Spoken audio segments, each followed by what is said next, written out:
États et bailleurs de fonds dépensent chaque 5 ans des dizaines de millions d'euros pour organiser des élections présidentielles, parlementaires ou locales. Des coûts parfois polémiques, surtout lorsqu'ils ralentissent le processus électoral. Et parfois, la facture explose. Tenez, en 2010, en Côte d'Ivoire, les partenaires internationaux ont versé près de 252 millions d'euros pour les élections, un record en Afrique. En 2018, les élections présidentielles et législatives ont coûté au Mali un peu plus de 76 millions d'euros, soit presque 50 milliards de francs CFA. Ceci pour reconduire un président déjà aux affaires depuis 5 ans. 3 ans après, il a été renversé. C'est un peu comme si on avait mis cette extraordinaire somme dans les toilettes et on a tiré la chasse puisque ni le président élu, ni les députés ne sont plus là. Ils ont été balayés par les difficultés de la gouvernance. Cette somme correspond à plus de 10 hôpitaux de référence dont ont vraiment besoin les populations. Des hôpitaux qu'ils n'auront jamais. Au Cameroun, on a dépensé en 2018 pour les élections présidentielles un peu plus de 82 millions d'euros, soit 54 milliards de francs CFA, pour reconduire le président aux affaires depuis novembre 1982. Et presque les mêmes représentants à l'Assemblée nationale, soit l'équivalent de 530 écoles de qualité dans le pays, ce qui changerait considérablement le monde scolaire et académique. Je ne parle pas du nombre d'hôpitaux qui auraient été construits pour le même prix, des choses concrètes qui auraient changé la vie des populations. Au Burkina Faso, en 2015, on a dépensé pour la présidentielle et les législatives un peu plus de 47 millions d'euros, soit plus de 30 milliards de francs CFA dans un pays enclavé où on manque de tout, où les hôpitaux sont des mouroirs et où la priorité doit être la sécurité face à des bandes armées qui tuent sans discernement dans les villages du pays, où les militaires manquent d'équipements pour défendre l'intégrité du territoire. Après avoir dépensé la même somme il y a moins de 2 ans, le président Roch-Marc Christian Kaboré a été renversé et le Parlement dissous. Encore des centaines d'hôpitaux brûlés sur l'autel des élections dites démocratiques. Des centaines de kilomètres de routes qu'on ne construira pas.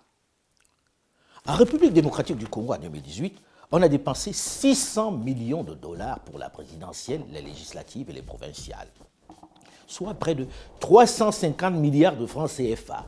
Ceci correspond à 400 km de route dans cet immense territoire totalement enclavé.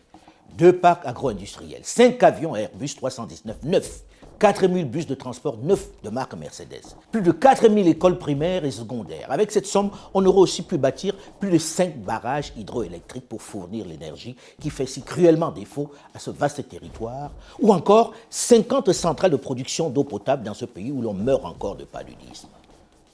Ces calculs sont ceux de l'ancien Premier ministre Matata Ponyo Mapon. Tout cet argent, cette somme aurait pu permettre de lutter efficacement et définitivement contre l'insécurité dans l'est de la RDC, où les bandes armées font encore la loi, où l'insécurité est devenue la règle. Il aura fallu, après le scrutin, plus de 2 ans de crise, de blocage, de tergiversation, de tractation, d'arrangement pour que le président élu, Félix-Antoine Tshisekedi Tshilombo, à la tête d'une union sacrée hétéroclite, puisse enfin prendre les rênes du pays. Et déjà, on envisage la prochaine échéance électorale. L'année prochaine, en juin 2023, il faudra encore débourser 500 millions de dollars pour les élections. Lorsque l'on fait l'inventaire de tous ces scrutins, il y a moins de 10% d'alternance. En gros, les mêmes remportent leur siège. On vote donc presque pour rien. Une tragique comédie.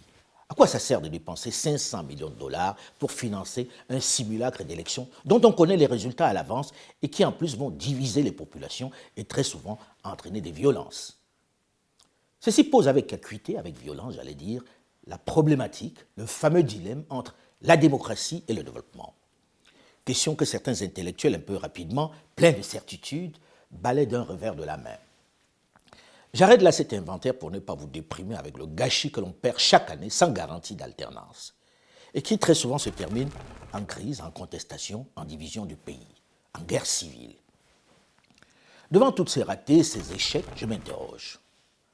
Avons-nous, au début de la décennie 90, mené le bon combat? Est-ce bien de cette démocratie dont le continent a urgemment besoin? Son salut ne passe-t-il pas, contrairement à la réflexion de Barack Obama, par des hommes forts? La doctrine nécessaire n'est-elle pas celle qui promeut le développement? Je n'ai pas de réponse, Je n'ai pas de réponse définitive. Je m'interroge tout simplement. J'avoue que je n'ai pas de réponse et je ne pense pas être détenteur d'une quelconque vérité. Et je sais que ce type de réflexion peut susciter une critique acerbe, la colère des nombreux diplômés qui l'ont adopté comme on entre en religion. Je peux le comprendre et intégrer leur opposition. Mais dans l'absolu, n'est-ce pas du débat d'idées dont nous avons besoin urgemment aujourd'hui? N'est-ce pas urgent de penser par nous-mêmes, de choisir ce qui correspond mieux à nos aspirations? Le moment de s'interroger sur le mot d'idoine de gouvernement dont a besoin le continent noir n'est-il pas venu? Peut-être devons-nous enfin oser faire la critique intelligente de cette démocratie importée, imposée.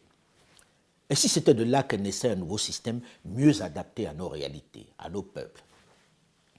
Déjà, comment pouvons-nous imposer à nos parents, à nos campagnes, au plus grand nombre, un système qu'ils ne comprennent pas, qu'ils ne peuvent pas traduire dans leur langue, un modèle qu'ils ne peuvent pas définir? Mais dans la réalité, lorsque l'on regarde les chiffres et les indices de développement, la population s'est paupérisée. Les jeunes sont désenchantés. La crise est de plus en plus aiguë.